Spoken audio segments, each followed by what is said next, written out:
Buen día, mi grupo está conformado por Enrique Alejandro Pinzón, Oscar Andrés Riscaneo y quien les habla, Laura Daniela Zapata Gaona. La finalidad de este trabajo era realizar un resumen de algunos conceptos básicos de economía. Hablaremos sobre 7 términos. El primero de estos será economía normativa y positiva. La economía positiva trata de explicarnos cómo funciona realmente la economía. En este sentido, dado este enfoque, asumimos que los economistas actúan como científicos. Por ejemplo, si quieren describir cómo afectaría un aumento de impuestos a un sector, estudiarían primero el impacto del aumento de impuestos y también sus consecuencias. Por otro lado, la economía normativa elabora políticas, recomendaciones o acciones basadas en juicios de valor, es decir, elaboran lo que debe ser base a diferentes ideas preconcebidas. Para hacerlo también se basan en teorías económicas preexistentes que no siempre se verifican empíricamente. Un ejemplo de estas dos economías es, digamos que realizan un aumento del salario mínimo en el Estado colombiano. Después de aumentar el salario mínimo, se realiza un estudio que muestra efectos negativos. La economía positiva simplemente dice el aumento del salario mínimo ha tenido un impacto negativo en el mercado laboral, mientras que la economía normativa, por otro lado, ignora el análisis y dice el salario mínimo debe ser más alto para garantizar un nivel de vida digno para todos los trabajadores. El segundo término son las economías del mercado. Una economía de mercado es una economía en la que los individuos y las empresas privadas participan juntos para poder tomar las decisiones más importantes sobre producción y asimismo sobre consumo. Dentro de esta se encuentra la economía laissez-faire. El término laissez-faire proviene de la historia de la teoría económica, se refiere a una filosofía política que aboga por limitar al mínimo la intervención estatal. Esto es liberalismo económico.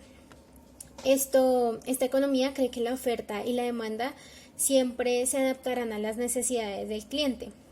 Por otro lado está la economía autoritaria, aquí es donde las autoridades centrales toman decisiones económicas. Un ejemplo de estas, o unos ejemplos de esta economía, es las decisiones sobre qué producir, cómo producirlo y para quién se produce, los toma una autoridad central, es decir, el director, el rey o entre otros. Por otro lado, los precios son fijados por las autoridades competentes y también se interfieren en las libertades de los ciudadanos. Otra economía que pertenece a las economías de mercado es la economía mixta.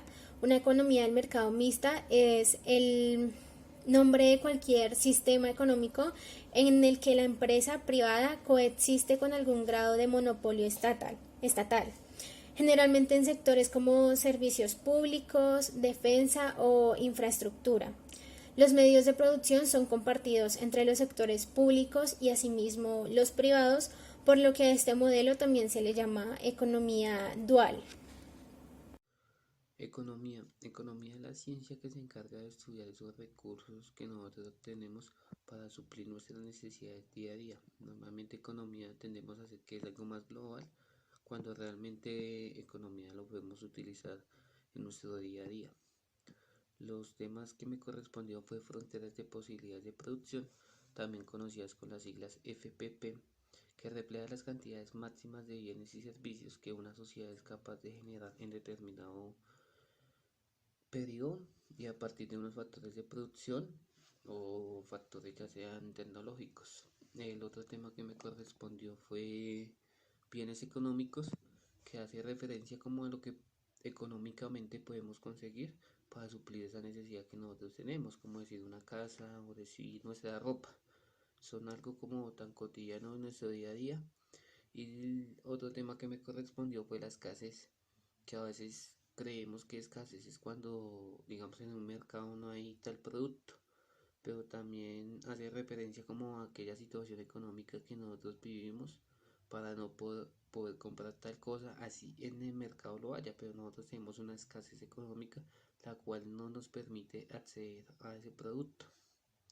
El punto F y el punto G son muchos y muy similar a todos los puntos, ya que en el punto F siempre nos va a hablar de oferta y demanda la mayoría de las veces.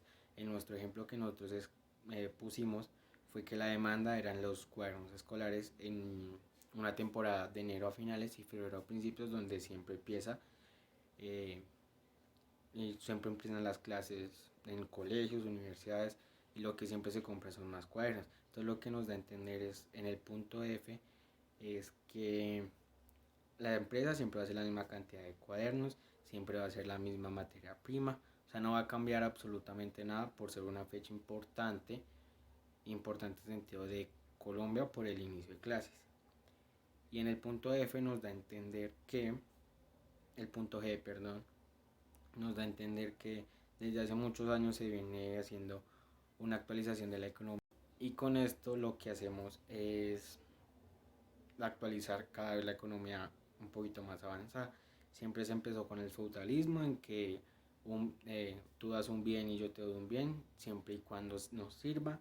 Más adelante empezó pues el intercambio de dinero por un bien, pero siempre dando a entender que la economía es un ciclo, porque mientras que yo le compro al tendero, el tendero le va a comprar a la empresa la materia prima o ya hecho el producto con la plata que nosotros le dimos, y así sucesivamente, y siempre va a ser un ciclo entre nosotros, la empresa, el producto, y así sucesivamente hasta que la economía sigue avanzando, y eso es lo que fuimos evidenciando cada siglo y cada año mediante los puntos F y G.